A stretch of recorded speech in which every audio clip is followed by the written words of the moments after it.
একবার যদি সুযোগ আমাদের হাত ফসকে বেরিয়ে যায়, তার ক্ষতিপূরণে চরম মূল্য দিতে হতে পারে।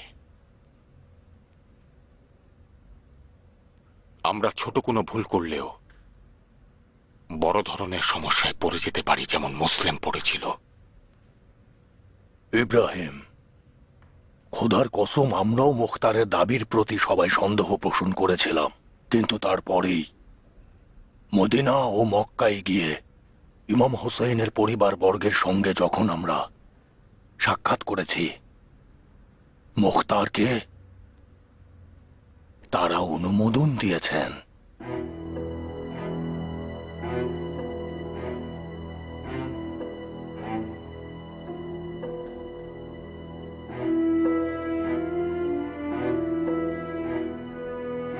আমি আমার কর্তব্য পালন করেছি।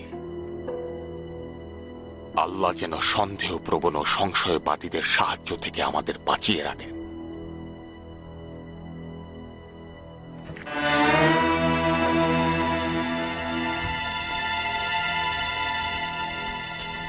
দাঁড়াও আবু ইসহাক,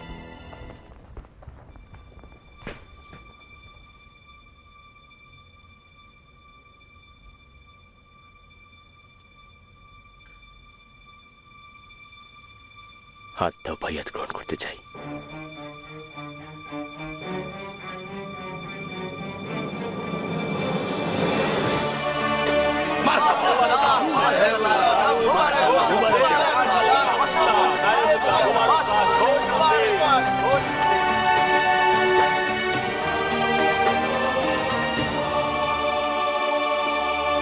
আমির, আরজ করা ওয়াজিব। হ্যাঁ, মুখতার কিয়াম করেছে? না আমির, ইব্রাহিম আস্তার মুখতারের হাতে বাইয়াত গ্রহণ করেছে।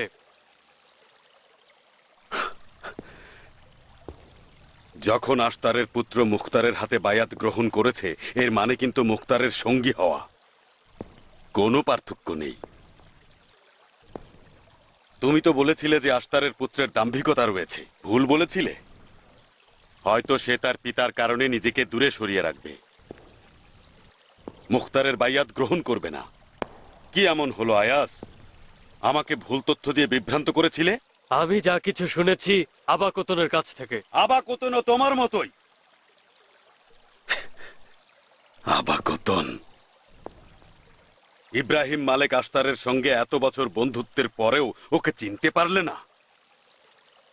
মুখতার এই যুবককে ধোঁকা দিয়েছে আমির। কেমন করে? মক্কার যে পত্র মুখতার ইব্রাহিমকে দিয়েছে তাতে বাইয়াত গ্রহণের কথা আছে। আমি ইব্রাহিমের মুখে শুনেছি সে বাইয়াত গ্রহণ করতে অস্বীকার করেছে। ইব্রাহিম তোমার কতটা ভালো বন্ধু? কতটা তা কিভাবে বলবো? আমি বহু বছর ধরে ইব্রাহিমের সাথে মিশেছি, আমরা ভালো বন্ধু। প্রশ্ন হচ্ছে তোমার কথা তিনি শুনবেন কিনা। মাঝে মাঝেই আমার নিকট কুফার বিষয়ে জানতে চায়, মুখতারের কথাও জানতে চেয়েছে। আমিও ফাঁস করে দিয়েছি মুখতার একটা বড় ধোঁকাবাজ। বলেছি মুখতারের উদ্দেশ্য হুকুমত করা, রক্তের বদলা নেওয়া একটা বাহানা। ইব্রাহিমও আমার কথা মেনে নিয়ে সায় দিয়েছে।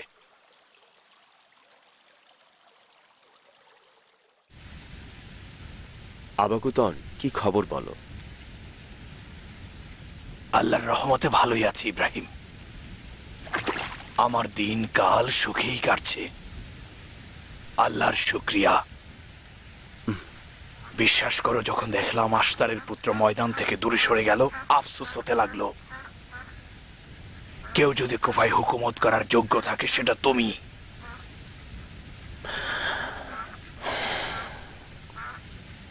কুফার আমির ও রাজদরবারের কি খবর? কদিনেই কুফার রাজদরবার সরাইখানায় পরিণত হয়েছে ইব্রাহিম।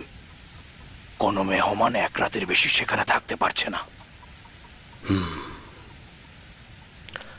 কুফায় এমন একজনের প্রয়োজন যে কিনা কুফার মাটির গন্ধ বুঝতে পারে। গরু মহিষের দুধ খেয়ে বড় হয়েছে এবং অকুল দরিয়ায় সাঁতার কাটতে সক্ষম। খোদার কসম, কুফার জন্য তুমি উপযুক্ত ব্যক্তি ইব্রাহিম। আফসোস যদি মুখতারের হাতে বাইয়াত গ্রহণ না করতে।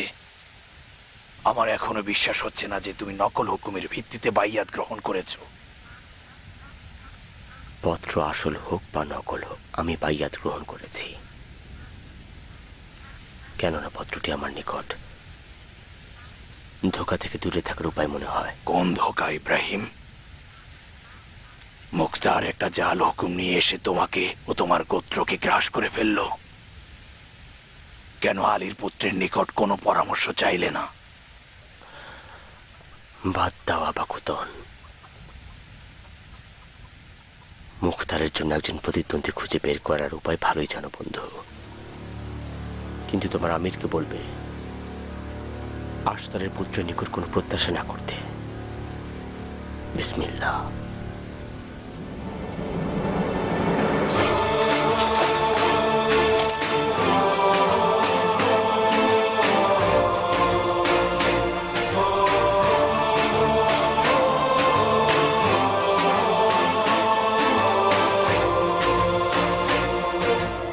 যদি জানতাম মুখতারের কথা শুনে তুমি পটে যাবে আরো অনেক আগেই তার নিকট, ধর্ণা দিতাম যাতে মুখতার তোমার আশেপাশে এর চেয়েও আগে হাজির হয়ে যেত।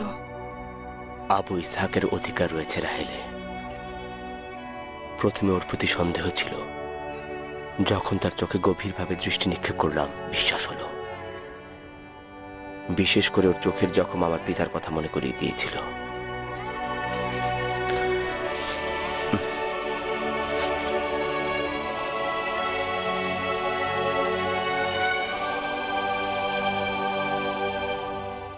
এই পোশাকে তোমাকে রূপকথার যোদ্ধা মনে হচ্ছে, যে রূপকথার যোদ্ধার কথা আমার আম্মাজান সবসময় কিচ্ছা আকারে বলতেন। আমি সব সময় তোমার মায়ের গল্পের নায়কদের হিংসা করতাম রাহেলে। রূপকথা নয় ইব্রাহিম, শুধু একজন নায়কের গল্প বলতো। সেই নায়ক মালেক আশতার। চোখের উপরে আঘাতের চিহ্ন ছিল। তুমি কি চাইছো আমার চোখের উপরে আঘাত করে আমার বাবার মতো হব? তুমি তোমার নিজের মতো ইব্রাহিম।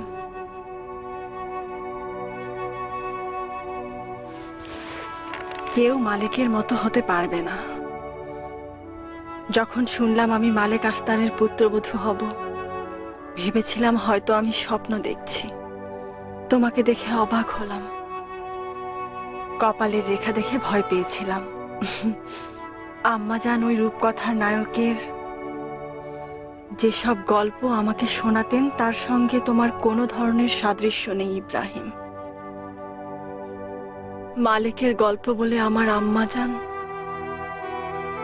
তার বুকের পাথর চাপা কষ্ট ঢেকে রাখতেন। মালিক অসাধারণ বীর ছিল রাহেলে। মালিকের পরহেজগারিতা মালিককে মালিক বানিয়েছে। সে যুদ্ধ কৌশল হযরত আলীর নিকট শিখেছিল। যখন তার ঘোড়ার রেকাব ছিন্ন করা হলো এবং তার কলিজা আসের পুত্র ছিন্ন ভিন্ন করে দিয়েছিল, মুচকি হাসি দিয়ে আল্লাহর জিকির করছিল।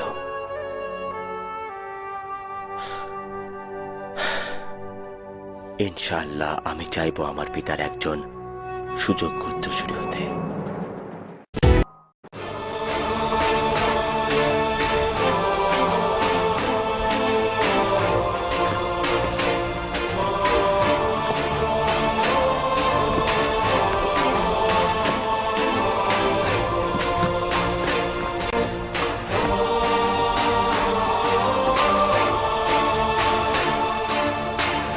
যুদ্ধের পোশাক পরেছো ভাই আমার, কোথায় যাচ্ছ তুমি?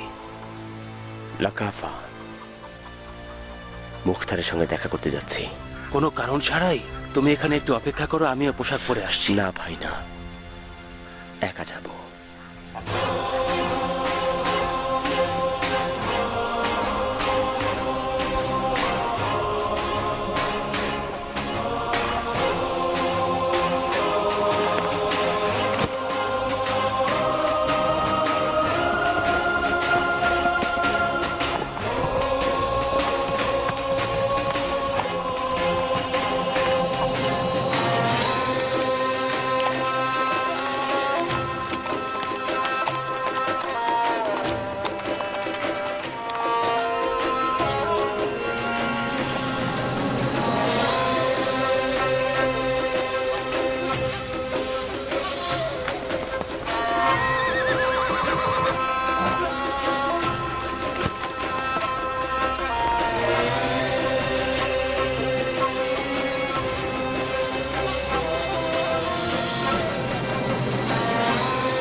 ওয়াদা করেছিলাম যে বদলা নিতে তোমাকে সঙ্গে নিয়ে যাব। সবকিছু গোছগাছ করে নাও ওমরে। যুদ্ধে বিজয়ী হওয়ার জন্য বাধ্য হয়ে তোমাকে সঙ্গে নিতে হচ্ছে। আমরা লাকাফায় থাকলে কি অসুবিধা হবে? এখানে থাকলে আমাদের সকলের উদ্দেশ্য ব্যর্থ হতে পারে, তাই ভালো হচ্ছে সবাই একসঙ্গে থাকবো।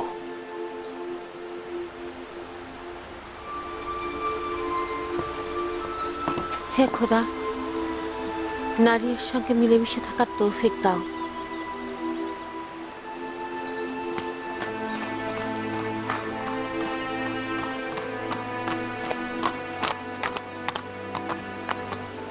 রওনা হব আমির মুখতার। এক শর্তে সর্দার। শর্তের বিনিময়ে বাইয়াত গ্রহণ করিনি। আমির আদেশ দিলে আমি পালন করব। কোথা থেকে শুরু করব? ঘোড়াগুলোর উপরে ছেড়ে দেয়া যাক। আমাদের গন্তব্য ওরাই ঠিক করুক। আমার ঘোড়া শুধুমাত্র কারবালার পথ চেনে। তাকে ছেড়ে দিলে নিজে নিজে সেই দিকে চলে যাবে। দুলদুল পথ চেনে না, কিন্তু জানিও আমাকে সঠিক গন্তব্যে পৌঁছে দেবে।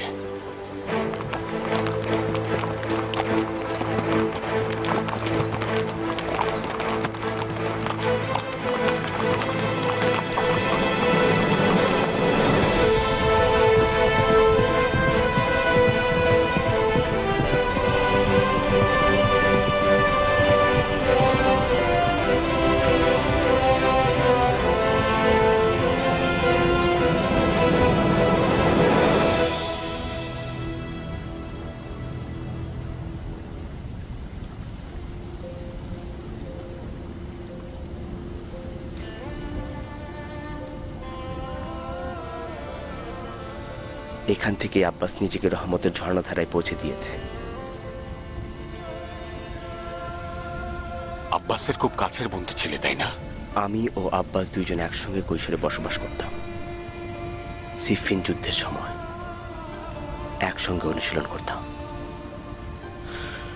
এক তাঁবুতে ঘুমাতাম এবং মাঝরাত পর্যন্ত স্বপ্ন বুনতাম। আব্বাস স্বপ্ন দেখত যে সে এতটা শক্তিশালী হবে, হযরত আলীর জুলফিকার নামক তলোয়ারের অধিকারী হবে। সে সমস্ত অস্তিত্ব দিয়ে একমাত্র হযরত আলীকে অনুভব করত। চাইতো এমন জায়গায় পৌঁছবে যে আলীর সঙ্গে কাঁধে কাঁধ মিলিয়ে লড়াই করবে। আলী বলতো ওর সাথে সৈন্যের প্রয়োজন নেই, আব্বাস নিজেই একজন একটা সেনাবাহিনীর সমান। ওই সময় অল্প বয়স ছিল, আমাদের খুব বেশি গণ্য করা হতো না। আব্বাস এটা থেকে খুব অসন্তুষ্ট হতো। শেষ পর্যন্ত সফল হয়নি। একদিন আমার পিতা মালিকের সম্মুখে স্থির হয়ে দাঁড়িয়ে রইল, বলল, আজ আমাকে অবশ্যই যুদ্ধের ময়দানে নিয়ে যেতে হবে। আমার পিতাজান হেসে ফেললেন। আব্বাস অসন্তুষ্ট হলো, সিংহের মতো গর্জন করতে লাগলো, বলল, জনাব মালিক, আপনি কি ভেবেছেন যে আমি আপনার চাইতে কোন অংশে কম? আপনার সঙ্গে মল্লযুদ্ধে প্রস্তুত। যদি বিজয়ী হই আমাকে সঙ্গে নেবেন। পিতাজান আবারও হাসলেন। আব্বাস আবারও ফরিয়াদ করে উঠল, আমি ঠাট্টা করছি না, আপনি কেন হাসছেন? এবং বললেন, আব্বাস জান, জানি যে তুমি খুব ভালো লড়াই করো, কিন্তু তুমি হলে বনি হাশিমের মেরুদণ্ড। আজ থেকে এই কথাটা তুমি জেনে রাখো।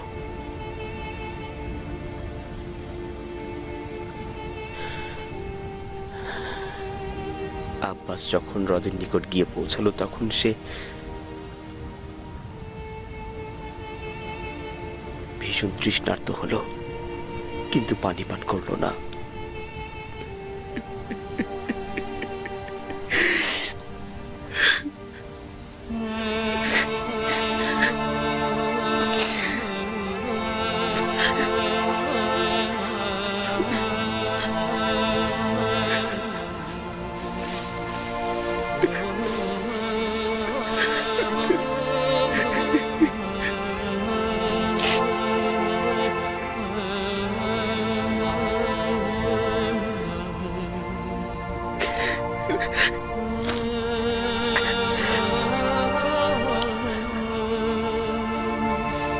কোনো এক রাতে আব্বাস ক্লান্ত হয়ে ঘুম থেকে জেগে উঠল। বেশ কয়েকবার নিজের হাতগুলো দেখলো, আমার দিকে দেখছিল। জিজ্ঞেস করলাম স্বপ্ন দেখেছ? মাথা নাড়লো। আবার জিজ্ঞেস করলাম স্বপ্ন দেখেছ? শ্বাস নিতে নিতে জবাব দিল, স্বপ্নে তো আমার হাত নেই, আমার হাত দুটো হারিয়ে গিয়েছে। হাত দুটো খুঁজছিলাম, হঠাৎ দেখলাম শকুন এসে আমার হাত দুটো খেতে লাগলো। পাথর মেরে সরিয়ে দিতে চাইলাম, কিন্তু দেখলাম আমার হাত নেই। ফরিয়াদ জানিয়ে বললাম, এই শকুন আমার হাত খেও না, ওই হাত দুটো আমার। শকুন কথা বলে উঠল, বলল, আব্বাস এই হাত দুটো দিয়ে কি করবে? তোমার তো দুটি ডানা রয়েছে, আমি ক্ষুধার্ত, আমার দুটি ডানা ভেঙে গিয়েছে, তোমার দুটি হাত আমার ক্ষুধা নিবারণ করবে। তুমি দুটি সুন্দর ডানা নিয়ে উঠতে পারবে। যাও, এখন তুমি আকাশে ভ্রমণ করো।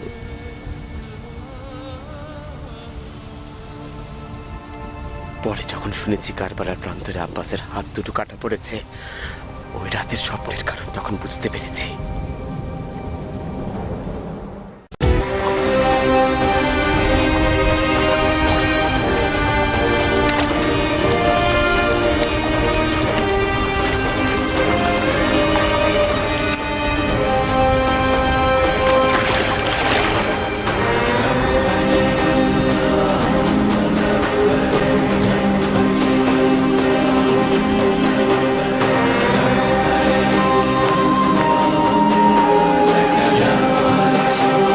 আল্লাহ চাইলে তোমার গোত্রের সহযোগিতায় বিজয়ী হব। আবু ইসহাক, আমার মন চাইছে মালিকের নাম আবারও চিন্তা করব। মালেক মৃত্যুবরণ করেনি ইব্রাহিম, মালেক আস্তার মরবে না, তার নাম কিয়ামত পর্যন্ত আমাদের নিকট উজ্জ্বল হয়ে থাকবে। আমাদের একটা রূপকথা লেখা উচিত, যাতে নিজেদের হারিয়ে না ফেলি। দ্বিতীয় ধাপে কুফা বিজয় করতে হবে, জুবাইরদের হাত থেকে কুফা ছিনিয়ে নিতে হবে। যে কোনো দিন সেটা করব। মাসের 14তম দিনে আমরা কুশিকে হামলা করব ভাবছি। কেমন হবে? দারুণ হবে। এই রাতে বিশেষ কোনো কিছু আছে নাকি? এই রাতে চন্দ্র পূর্ণ আলো দান করে ইব্রাহিম। এই রাতকে বেছে নিলাম বনি হাশেমকে ধ্বংস করতে, কেননা যে গল্প মালিক আমার জন্য বলেছে তা বিশ্বাস করলে মাসের 14তম রাতে চন্দ্রালোকে দুশ্মনের বিরুদ্ধে আমাদের জমজমাট লড়াই হবে। 7 থেকে 10 দিন সময়ের মধ্যে সৈন্য সংগ্রহ করতে হবে। এছাড়া আমাদের কিছু গুপ্ত সিপাহী তৈরি করতে হবে, যারা অতর্কিতভাবে ময়দানে আসবে এবং দুশ্মনের আচমকা হামলা প্রতিহত করবে। সৈন্য সজ্জা পুরোপুরি তোমার হাতে অর্পণ করা হলো। আমি মেনে নিচ্ছি মুক্তার, আমির মুক্তার।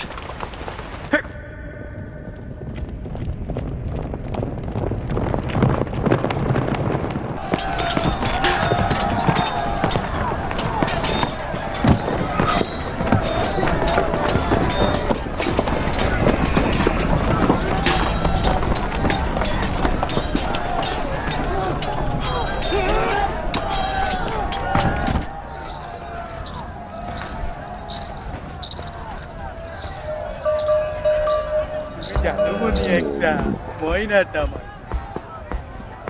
খোশামদিদ বৌমা, সুস্থ থাকুন আম্মাজান। খোশামদিদ ওমরে।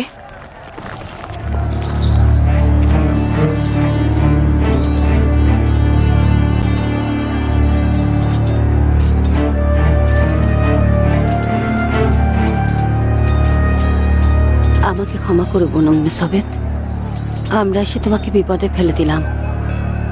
তুমি আর তোমার বাচ্চা কি আর জায়গা নেবে বোন? মুক্তার আমার বাড়িঘর ধুলোয় মিশিয়ে দিচ্ছে, এ যেন যুদ্ধ ময়দান। নিজেই দেখতে পাবে। এত বেশি কথা বলো না নারিয়ে। ওমরেকে তো মুক্তার নিজ বাড়ি থেকে নিয়ে আসলো, ও কি বলবে? কথা বলবো না তো কি ঝগড়া করবো আম্মা? আমার কথা বাদ দিলাম, এই বৃদ্ধ বয়সে আপনাকে অজানা জায়গায় আনা উচিত হয়েছে?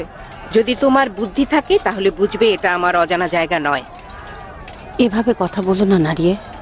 মুক্তারের সঙ্গে এত বছর সংসার করার পর তোমার বোঝা উচিত তাকে বন্দি রাখা সম্ভব নয়। বলুন তো, এই মালপত্র কোন কামরায় রাখবো? শোনো জেরবি, আমার কামরায় নিয়ে যাও। আমি ভাবছি আমি আর ওমরে এক কামরায় থাকবো। জি হ্যাঁ মুরব্বী,